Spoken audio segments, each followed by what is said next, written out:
Guys, स्वागत है आपका इस ब्लॉग वीडियो में। और आज हमारे ब्लॉग में सबसे पहले मोटर चालू हो गई।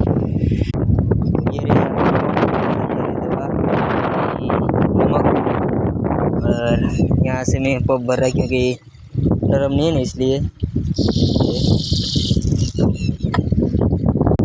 ये माप किया है 50 ml का, तो 2 डालना अपन को।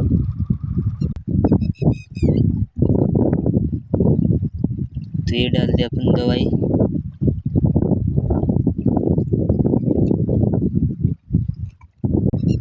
तो ये डाल दिया अपने नमक भी डाल दिए और फटाफट पानी भर लेते हैं, फिर मिलते हैं। तो गाइस फटाफट अपना काम चालू करते हैं।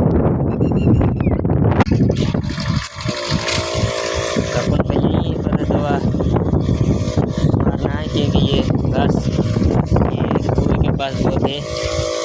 इधर ये खाली जगह है, इधर कपास है, कपास में तो नहीं मार सकते, पर इधर ये खाली जगह है, इसके में घास की ये खड़ की दवा मार देते। और गाइस वीडियो कैसे लगा तो कमेंट करके बताना। रोज़ मैं ऐसे डेली मिनी ब्लॉग आपके लिए बनाऊँगा।